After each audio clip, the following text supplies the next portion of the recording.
Welcome back to SARMS Users Anonymous, where we talk through our problems and solutions to SARMS use. Now, welcome back to Sika Strength and welcome back to my training vlogs. So we've got a couple of different sessions for you here, but most notable of these training sessions is a 130 kilo snatch. I haven't snatched 130 kilos since 2023 towards the end of the summer. So around August was probably the last time I snatched 130 kilos. So I snatched 125 last year when I did that 4-week hiatus from not snatching and snatched 125, and then I promptly dropped it again.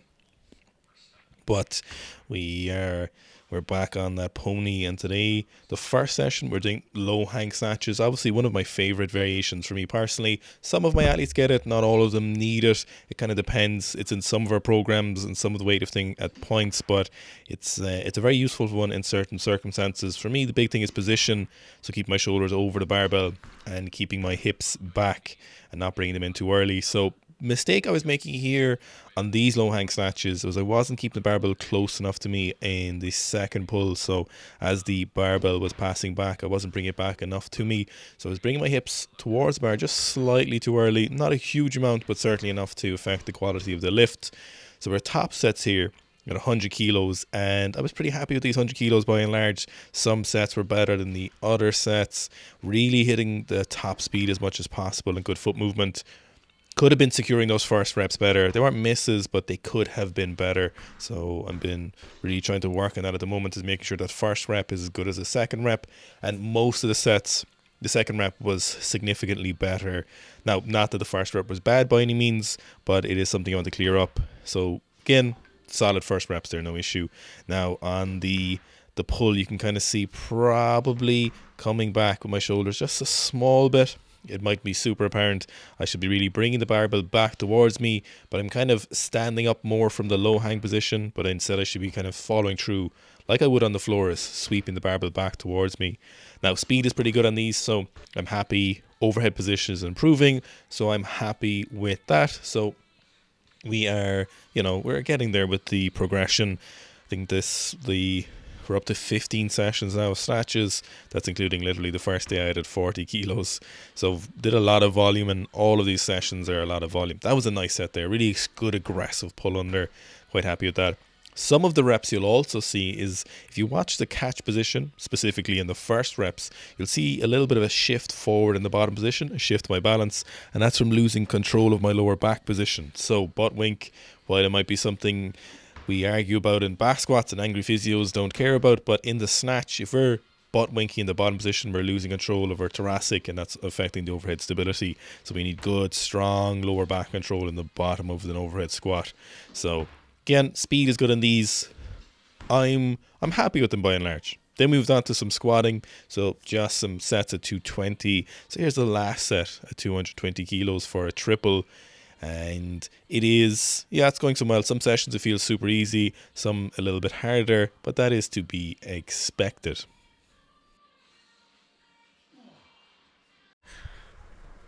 Okay, let's do some snatching tonight. We did Thursday night, you just saw, was the low hang snatches. Yesterday was plyometrics. On Saturday was plyometrics and upper body. Did a lot of volume yesterday. Got a little bit of mid trap downs, upper back, which is very nice. And then we did obviously a lot of jumping. I'll show you a little clip of the jump. So I had a nice progression on the running approach jump, or the approach jump, which was quite nice. So I need to get a tape and measure what that is. Friday with jiu-jitsu. So tonight we're doing some snatches from the floor. Just gonna work up into some volume. If it feels good, I'm gonna do 130. And if it's okay, I'll just hit a lot of that volume. Not super fresh right now, which is fine. But 130 would be a good treat to chop down at the moment. But we will, of course, priority for me at the moment is keep quality high. But 130 should be pretty reasonable to hit, to be honest, once the warm-ups get going. So we've hit a bit of a cold spell again in Ireland. So this is March. So what we're seeing lately in the last years is March actually gets quite cold. Which is quite interesting. Normally it's springtime, but we actually get a lot of snow in March. Not a lot, but more than other months. We don't get a whole lot of snow in Ireland. Anyway, I'm going to warm up with some full snatches on the floor. Usual spiel, lots of doubles on the way up, lots of volume. Make sure we're getting plenty of work in. Perfect technique. I'll talk to you over the voiceover I'm working on. Then we'll move on to the back squats. Hip, it seems to be glute med and the kind of hip girdle area. I think we need to start using those words again. We need to start using words like the trunk. We need to start using words like the hip girdle.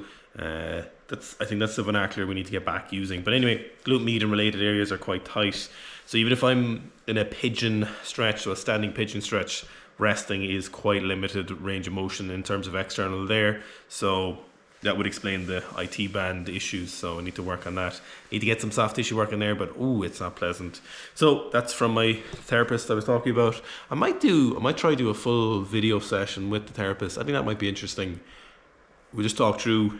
Kevin is incredibly knowledgeable, but it might be interesting to see what he does with me. So we're working on the elbow. So I've gotten a lot of rotation back in my elbow, which is one of the things obviously Dr. Steph identified, of course, and this is better. So this is part of the freeing overhead, but a lot of work on the bicep, and it's getting better. So that's the bad side. This is the good side. So you can still see there's a difference.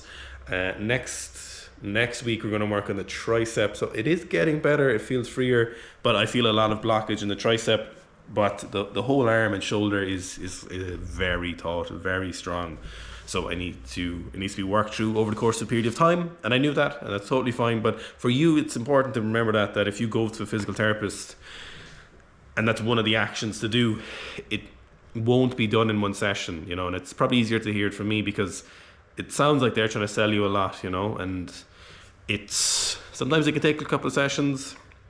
I've had stuff where that's been tight for a very long time, for months and years even, and after about 6 or 7 sessions you see a good improvement. Now, most of the time if you get on it early enough, that won't need to happen, but it can take its time, and sometimes it takes a few days after for it to change. And it depends on what model you're buying into in regards to what causes the restrictions, if it's neuromuscular, purely brain related, or if you're looking into that purely mechanical action, or if you're looking at both of them. Either way, it does take a bit of time. So it's feeling good already. I'm still doing my rehab exercises in conjunction, but I think definitely to hit the tricep next session.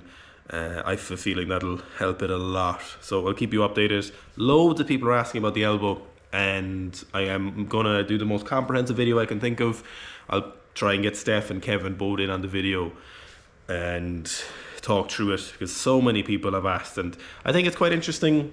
It's just something you just don't hear about a whole lot when you lose that end range of motion, because most people don't really need it. So then when you do lose it, there's not a lot of good information out there with it, and it's quite hard to do yourself, as I've found. So I have a newfound appreciation for that. So I promise everyone who's been asking, and I'm only going to do it when I'm happy with the gains I've made, or I have some actionable, predictable outcomes based on that, because it's it's hard to find productive work on it, and I want to make sure that's a good video once I get it done. So I'm going to go snatching. We'll see what we work up to. You'll see in the voiceover. Just make sure all good quality reps, good speed, great positions, and then if I feel good, I'll go for that 130. And the only reason I'm not going to go for 130 is if it feels terrible, but it should feel terrible. It should be fine. 3, 2, 1. So here we are, moving on for the 130 kilo snatch. Now I skipped 125, and that's because I didn't really just want to do 125. I wanted to go to at least 130 and hit that 140 ASAP, try and hit my challenge as little sessions as possible. Technique on this day was largely pretty good, so I was happier with the hip position. So you might remember for the 120 kilos for a double, I was not happy with how low my hips were. So in this session it's better. They're still actually slightly too low here, but it is an improvement, and I'm not sweeping that barbell back on some reps as good as I could be. That actual rep there was good, and that's how I should be striving for them on all the reps, but it's not always consistent. So again, it's a big thing I have to focus on, is bringing that barbell back and bringing my knees back with it. But that would be a lot easier if I'd keep my hips just slightly higher. So another solid rep there, but still need to work on it harder. So the pause snatches will keep featuring there.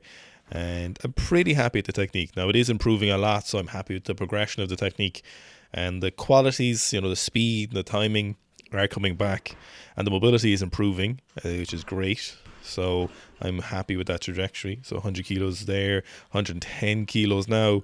So just literally went 110, 120 and 130.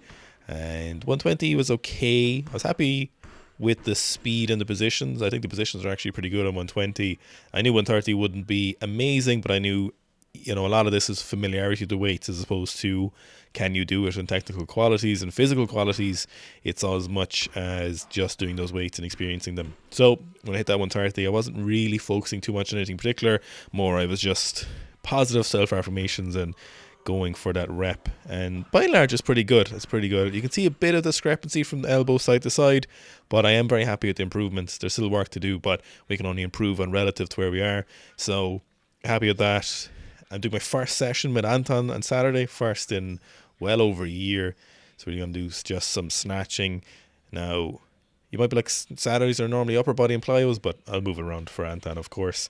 And Anton pushes me hard in those sessions. If any of you viewers remember from when I was doing some sessions at Anton in the videos, I'd be sweating after, so Anton doesn't waste any time. Then we moved on to some zombie squats on the warm-up, and then to back squats. So hip is improving, thankfully. So the expert advice from Kevin was very, very useful. So lots of that pigeon stretch, elevated.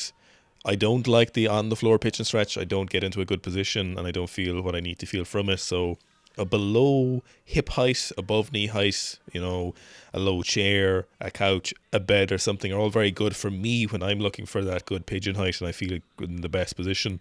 So I'm just doing that almost daily before training, sometimes twice a day, and just feeling it out, moving around forward and backwards, feeling out that position, and it does seem to be clearing up that gunkiness a bit. Hip is still clicking slightly or flicking, but hopefully that will recede with time, and I need to stay on top of it. So I just went to 190 in this particular session to make sure that I was meeting the kind of demands for my hip, and gave it a chance, the soft tissue, to reacclimatize, figure out the movement with the improved soft tissue. Like, I'm not figuring out my movement, but the endogenous processes, the kind of natural movement that happens, give it a chance and not stress it too much. And they use 190s for a couple of sets of 4, and it did feel quite good in this. I could feel I was favouring my left leg just a little bit, but there was 2 out of 10, 1 out of 10 pain in my hip flexor IT band area, and so that's a good improvement. So hopefully we'll continue to see that improve. And there was nothing on the snatches, which is great, and so I'll keep on top of that, keep doing the soft tissue work. That kind of glute med, upper glutes is very tender, but it does seem to be helping. So hopefully we've pinpointed the problem area on that. So last set of 190 here. Can feel a little bit more looseness as well from dropping body weight, but that will come back around. But it just feels unpleasant. You could feel a little bit smaller, a little bit looser, but a little bit less body fat too. Okay, so tonight is the third session in the training vlog. Tomorrow we're going to the track. You saw the heavy snatch session on Sunday. Yesterday was jiu-jitsu. Tonight we're going to be doing, so that variation like we were talking about, heavy snatch or snatch from the floor, variation, snatch from the floor, variation, and rinse and repeat for the next while. And tonight I'm going to just do some hang power snatches, not too heavy. Obviously the 130 was very, very heavy. It's the heaviest I've snatched in 18 months. So that's a significant load, but not so significant either. So I need to work on that second pull, vertical extension, and second pull speed. So we'll work on that tonight, and we will get it moving, and then we'll move on to the upper body session and get a serious pump. 3, 2, 1. So here we've gone on to the Tuesday. So this is snatching and upper body work, and I originally just wanted to stick with hang powers on this day. That's why I didn't even bother putting on my weightlifting shoes. So I was just starting doing hang power triples. Are Birkenstocks the best lift to doing hang power triples in? No. But were the weights going to be heavy? No. However, I was like, okay, these are going all right. So we're just doing a lot of sets, a lot of triples, just focusing on keeping the barbell close to me, fast extension, straight extension, fast arm, good strong catch position. Just going to do like 70 for 4 to 7 sets of triples. On that high pull as well, you see how high I'm pulling it. I'm not rebending under, I'm following through and pulling it close to my neck. And that's a really good way of doing high pulls. And that's what I want when I ask people to do a high pull. So we did a couple of sets of 70. I was like, these aren't feeling that bad. And it was, it could have been the full hang snatch day. So last time I did high hang snatches was 80 kilos. And I was like, probably should be doing 90 or so today. But I was like, okay, not feeling super sharp before I started training. But then as I was training, I just did a load of sets at 70. And I was like, these feel kind of nice. And I was like, let's just mess around at 90 and see if we can do some full snatches in the Birkenstocks, knowing full well I could. But the lies we tell ourselves. So I started putting a little bit lower on the 70s. And then we moved on to 90 kilos. Now, the Birkin lifters, the Birkin Dad 9000 lifters are actually a prototype and won't be released to the public ever for weightlifting, but it's nice to see. So we can see just some doubles at 90 kilos here. These felt pretty good, and you can see just a slight, if you're astute and you're watching and you're looking for it, you can see a bit of a difference between the internal rotation, external rotation when I'm in the Birks. A little bit exacerbated more compared to when I'm wearing weightlifting shoes. And not a huge amount, but you can definitely notice it. But it is improving, so I'm quite happy. Now, good speed on these, very, very fast. So I'm very happy at that. And then I was like, you know what? If we're going to be stupid, we might as well be stupid in a productive training direction. So I put on the Luzau Juns. Obviously, the first set was a little bit Yankee. And I was like, right, we're obviously going to go 200 kilos and round it up. So a couple of more sets at 90 kilos.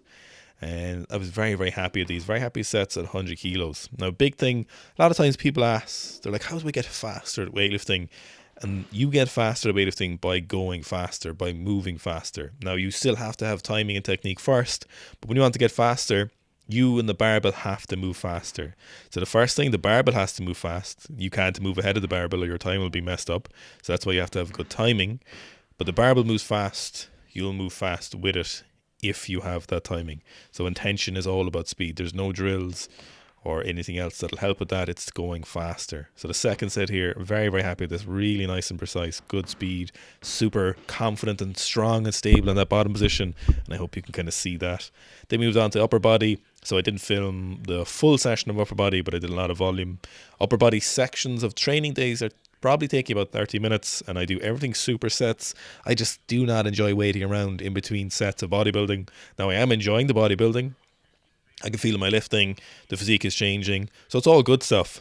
But I don't enjoy bodybuilding that much where I am happy to just do a single exercise and wait between reps. So I like to do some kind of antagonistic pairs. And if you've run any Sika programs, you'll know we'll do that a lot as well. Not all the time, but fairly frequently.